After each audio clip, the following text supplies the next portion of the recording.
가장 먼저 스즈모리 레무의 신작입니다. 남자만 있는 공장에 카메라를 가지고 돌입해서 남자들과 한다는 내용의 작품입니다. 일단 스즈모리 레무는 여전히 귀엽고 이쁩니다. 하지만 내용과 컨셉이 너무나 쓰레기였습니다. 레무 같은 애를 데려다가 이런 거를 찍는지 잘 모르겠습니다. 레무의 귀여운 모습을 보는 재미만 있을 뿐 전혀 흥미롭지 않은 너무 난해한 작품이었습니다. 다음은 세타 이치카의 신작입니다. 사춘기의 두 학생이 공중전화에 붙어있는 분홍색 전단지에 전화를 했더니 키 190이 넘는 덩치 큰 여자가 찾아왔다는 내용의 작품입니다. 안 그래도 큰 키인데 높은 힐을 신어서 190이라는 키로 키 큰 여자와 작은 남자들이라는 컨셉의 작품입니다. 세타 이치카는 얼마 전에 은퇴 발표를 하기도 했습니다. 작품 자체가 재밌다고 하기에는 조금 오바이나 컨셉이 조금 신선해서 여러분들께 한번 소개해드립니다. 다음은 미타니 아카네의 신작입니다. 결혼은 앞둔 아카네가 친구 결혼식 때문에 고향에 내려왔다가 전남친을 만나면서 일어나는 일을 그린 작품입니다. 중간에 1인칭도 있지만 전체적으로 미타니 아카네의 이름값에 비하면 조금은 무난한 작품입니다. 하지만 흑발에 단발이 너무나 잘 어울리고 무언가 은퇴를 앞두고 있어서 그런지 조금 더 성숙하고 여유가 있어 보입니다. 전체적으로 플레이보다는 스토리적으로 조금 더 신경을 쓴 것 같은 느낌이었습니다. 다음은 요다 린의 신작입니다. 이쁜 얼굴을 새하얗게 만들 정도로 열심히 한다는 내용의 플레이물입니다. 요다 린은 데뷔 초에는 화제였지만 그 이후로는 정말 반응이 별로 없습니다. 팔레노라서 그런 걸 수도 있지만 충분히 잘 될 수 있는 포텐이 있는 배우라 생각됩니다. 컨셉이 컨셉이다 보니 호불호가 갈리겠지만 저는 처음부터 저팔계가 나오는 것을 보며 참 아쉽다는 생각이 들었습니다. 다음은 미사키 나나의 신작입니다. 예전에 무디즈에서 미사키 나나라는 이름으로 데뷔했던 에렌 소라입니다. 여자친구의 가장 친한 친구와 우연히 하게 된다는 내용의 작품입니다. 스토리가 있는 작품이라 그런지 초반에 보조 출연 여배우와의 플레이도 들어가 있고 살짝 루즈해지는 느낌도 있습니다. 그래도 확실히 예전 미사키 나나 시절보다는 연기나 플레이 모두 많이 능숙해진 느낌이었습니다. 다음은 노자카 히오리의 신작입니다. 큰 사람들과 인생 최초로 한계를 돌파한다는 내용의 플레이물입니다. 이번 작품이 VR 작품을 제외하고 5번째 작품입니다.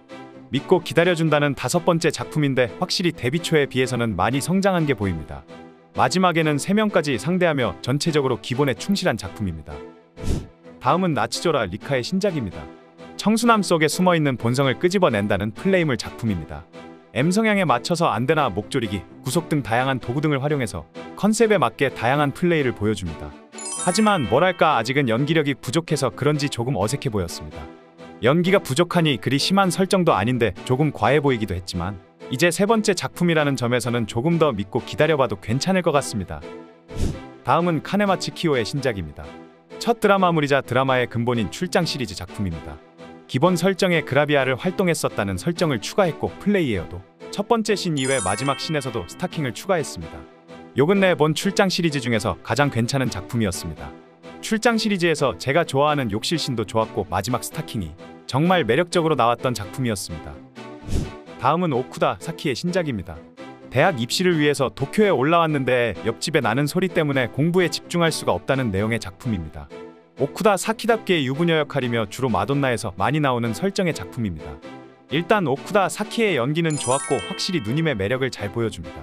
그런데 이게 S1이라 그런지 누님의 매력이 그리 좋게만 느껴지지는 않았습니다. 이게 S1이 아니라 마돈나였다면 좋은 평가를 받았을 텐데 S1이라 그런지 살짝 애매하다는 느낌이 들었습니다. 다음은 미루의 신작입니다. 옆집에 이쁜 누나가 이사를 왔는데 우연히 술에 취한 모습을 보면서 일어나는 일을 그린 1인칭 작품입니다. 1인칭인데 대사를 넣고 초반 진행은 살짝 미연시 같은 느낌도 납니다. 전체적으로 과격한 컨셉이 아니라서 설정과 스토리가 있기 때문에 잔잔하게 플레이를 합니다. 하지만 잔잔하면서 왜 고속 글라이더나 불렸는지 알 수 있는 세세한 미루의 디테일이 살아있었습니다. 왜 미루가 천재인지 다시 한번 알 수 있었던 미루의 매력이 정말 잘 녹아든 1인칭 작품이었습니다. 다음은 나기 히카루의 신작입니다. 1박 2일의 10,000엔으로 나기 히카루를 독점할 수 있다는 설정의 플레이물입니다. 설정은 있지만 그냥 열심히 하는 내용의 작품입니다. 이 작품에서의 나기 히카루가 업그레이드와 안정기를 끝낸 완성형의 모습이라는 느낌이었습니다. 미드와 외모 등 가장 폼이 완성형에 가까운 모습으로 정말 이쁘게 나왔습니다. 미드에 대해서는 아직도 부담스러울 수도 있지만 그래도 지금까지의 나기 히카루의 작품 중에서 폼으로는 가장 좋을 때 찍은 듯한 작품이었습니다. 다음은 아시타바 미츠하의 신작입니다. 간호사 시리즈 작품으로 메인이 간호사이지만 사실 북 컨셉이 오히려 더 메인같이 느껴집니다. 초반만 평범하게 가다가 중반부터는 그 컨셉으로 가는데 후반부에는 갑자기 또 진상공무상이 되어버립니다. 그냥 그 컨셉의 설정만 간호사라는 설정인 작품입니다. 뭐라고 설명해드리고 싶은데 유튜브에서 이 단어를 뭘로 대체를 할지 잘 모르겠습니다. 아시타바 미츠하는 장신이라서 좋아하는 배우인데 살짝 컨셉이 너무나 아쉬웠습니다. 다음은 쿠로시마 레이의 신작입니다. 귀엽고 청초한 후배 직원은 알고 보니 마성의 아저씨 킬러였다는 내용의 작품입니다. 전체적인 흐름은 출장 시리즈와 비슷하게 흘러가나 스타킹은 없었습니다. 그래도 예전같이 쓸데없는 필터는 없어서 다행이었습니다. 여전히 피부와 홍조는 여전했지만 그래도 전보다는 많이 괜찮아진 것 같습니다. 특히 먼저 공격하는 입장으로 연기도 확실히 많이 늘었고 좋다고 하기에는 애매하나 그래도 발전한 게 많이 보인 작품이었습니다. 다음은 무라카미 유카의 신작입니다. 막차를 놓쳐서 후배 직원의 집에서 자게 된다는 내용의 작품입니다. 일단은 시작부터 CK 회색 속옷이 나와서 좋았습니다. 전체적으로 속옷에 신경을 좀 썼고 전체적인 내용은 무난하고 평범합니다.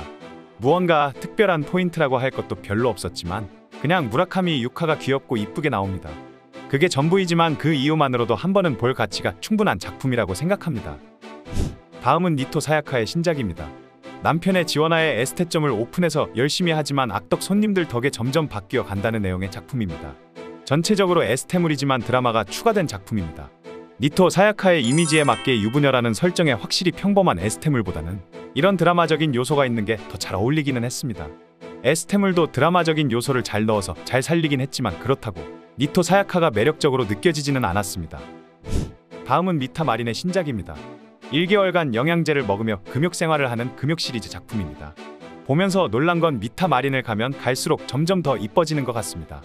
폼도 계속 오르고 있고 이번에도 역시나 좋은 모습을 보여줬습니다. 다만 첫 플레이에서는 미쳐 날뛰는 연기는 살짝 부족했지만 뒤로 가면 갈수록 확실히 좋은 연기를 보여줍니다. 그런데 가장 기억에 남는 건 마지막에 타나카 울프와 다테다 다이키에 아크로바틱하게 들어서 플레이하는 게 미타 마린보다 더 기억에 남았습니다. 다음은 고조 렌의 신작입니다. 외딴 섬으로 부임한 전 수영선수 출신 선생님에 관한 내용으로 수영복 시리즈 작품입니다. 고조 렌과 수영복의 조합은 정말 최악이라고 할 수 있습니다. 거기다가 일대 다수를 기본으로 하고 도구를 사용하는 것도 조금 눈살을 찌푸리게 했습니다. 수영복과 고조렌이 최악의 조합이었냐면 수영복을 입었을 때 매력이 있어야 하는데 뒤태에서 수영복 사이로 살이 다 삐져나오는 모습을 보며 수영복은 정말 아닌 것 같았습니다. 다음은 카와고의 니코의 신작입니다. 전대미문의 11명과의 진삼공무상 작품입니다. 11명이라고는 하지만 3명씩 나오다가 마지막에만 6명을 상대하는 작품입니다. 6명을 상대하면서 정말로 웃으면서 즐기는 게 보여서 좋았습니다. 원래 베테랑들도 6명은 상대하면 아무런 표정 없이 하기 바쁜데 카와고의 니코는 처음부터 끝까지 웃으면서 빼는 거 없이 진짜 즐기는 게 보였습니다. 진삼공무상을 좋아하지만 않지만 진짜로 즐기는 카와고의 니코의 모습 때문에 오히려 좋았던 작품이었습니다. 다음은 하나 아리스의 신작입니다. 1인칭 작품으로 여자친구의 언니 컨셉의 작품입니다. 카메라는 잘 찍었다는 느낌은 들지만 같은 날 미루의 1인칭 작품이 워낙에 강렬해서 그런지 큰 인상을 남기지는 못했습니다. 하나 아리스보다 예전만큼의 매력을 못 느끼겠고 1인칭임에도 불구하고 1인칭에서만 나오는 그 특유의 매력이 잘 없었던 것 같습니다. 다음은 나카모리 코코나의 신작입니다. 취준생이 나쁜 선배에게 쏘가 당한다는 내용의 작품입니다. 취준생이라는 설정 때문인지 오피스 배경이 많고 전체적으로 그냥 뭐 특별한 게 없습니다. 설정은 있는데 이도저도 아니고 그냥 짬뽕 같은 느낌이고 나카모리 코코나도 전보다 살짝 살이 붙은 것 같은 느낌이었습니다. 컨셉도 플레이도 전부 다 애매했던 작품이었습니다. 다음은 시노마유의 신작입니다. 플레이물이며 정말 열심히 하는 게 보이는 작품입니다. 플레이물답게 정말 열심히는 하는데 무언가 굉장히 불편한 작품이기도 합니다. 일단 최대 단점인 미드 부분의 여드름 같은 게 너무나 눈에 확 들어옵니다. 거기에 피지컬은 좋지만 정말 끌리지가 않습니다. 시노마유도 왠지 S1에서는 오래 버티지 못할 것 같습니다. 다음은 이시다 카렌의 신작입니다. 데뷔하고 세 번째 작품으로 이번에는 4K로 촬영한 키스가 메인 컨셉인 작품입니다.